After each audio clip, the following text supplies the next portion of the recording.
About a half-hour south of Tucson, there is a hole in the ground. People flock here to Sahuarita to see it.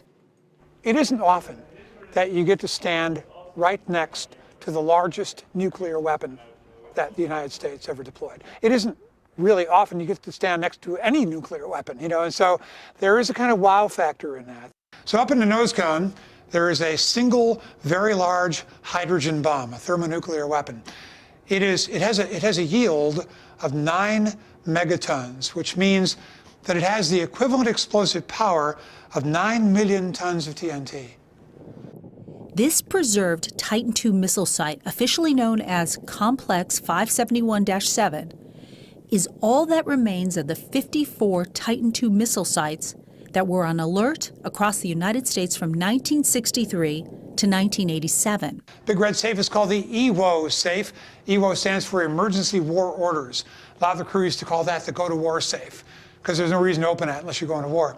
2 combination locks on it, one for the commander, one for the deputy. They know their own combination, but they don't know each other's. So they both have to agree to get inside the safe. The missile could launch from its underground silo in just 58 seconds. The Titan II was capable of delivering a 9-megaton nuclear warhead to targets more than 6,000 miles away in about 30 minutes. We have 3 targets, 3 pre-programmed targets that we could launch against. They are targets 1, 2, and 3. Their locations were classified and unknown to the crew and remain classified to this day. Targets are selected from the commander's console right here, just a matter of pressing one button or the other. Each target of the 3 can be set as an air burst or a ground burst, depending on the kind of targets we're going to go after. And this big thing is called the MGAC, the Missile Guidance Alignment Checkout Group. This is how we tell the missile where it's going. All the targeting information was fed from the MGAC to the guidance computer on punched tape, like this. So before floppy disks, before cassette tapes, before punch cards, there was this stuff. State of the art back in 1960. Nowhere else in the world can visitors get this close to an intercontinental ballistic missile that's still pretty much where it was, how it was during the Cold War. This is the secret unlock code for the missile. And the message sounds like this. Pass that around if you would. Pass that around if you would.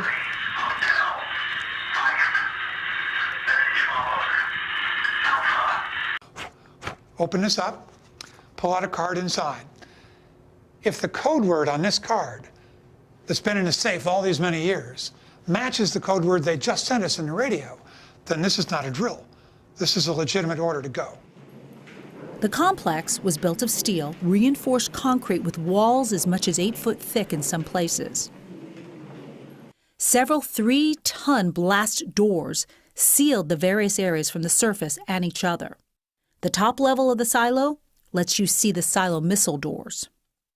To make good on an agreement between the U.S. and the former Soviet Union, the silo doors are permanently blocked from opening more than halfway.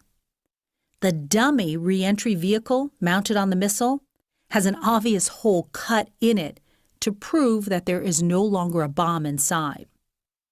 But one of the most fearful and fascinating features on site isn't something you'll see. It's a sound. This is a Federal Thunderbolt Model 1003 siren. It's a dual tone siren. Federal installed literally thousands of these across the United States during the 50s. They were originally thought of as air raid sirens. Until just a couple of years ago, this electrical box and the horns on top this tower were pretty much forgotten.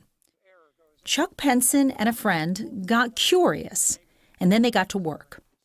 Took some cleaning, oiling, wrenching, and tinkering to get it back to life. There's a control box right here, and inside the control box are all the controls we need to turn on the blower, the chopper, which is the rotating shutter, and we can actually make the siren go around like this also.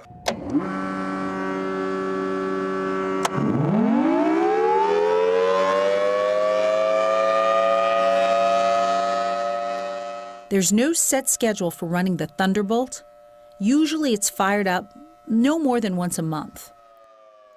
When it does, it gets lots of attention, sometimes too much. Yeah, I heard it, and so I want to check it out. The day of our visit, it got people calling the Pima County Sheriff's Office. Deputies showed up to check it out.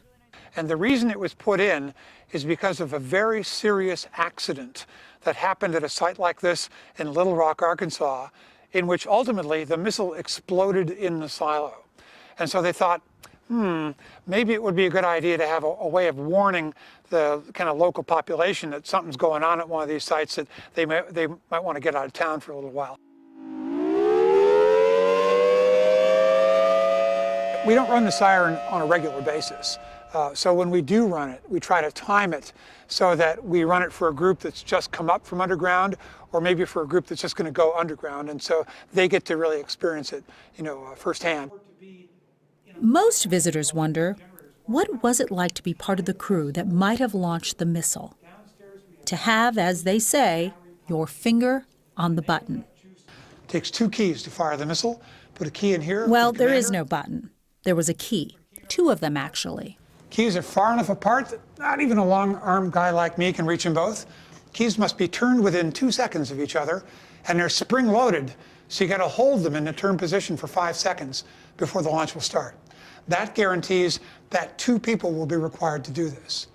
On each underground tour, one visitor gets to follow through on turning the key that could have started World War III. And now it's payback time, Commander. So what you're going to do, you're going to use your left hand. You're going to give me a countdown. 3, 2, 1, turn keys. Try it once.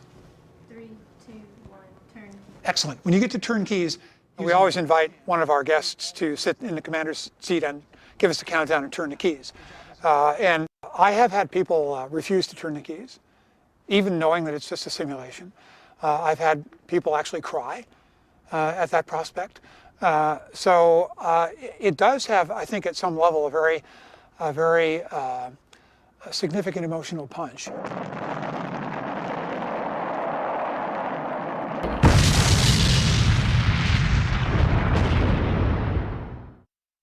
I think what people always come away with here is a sense of kind of awe about how enormous this weapon actually was. Arizona Highways Television is brought to you by Arizona Public Service and the Arizona Office of Tourism.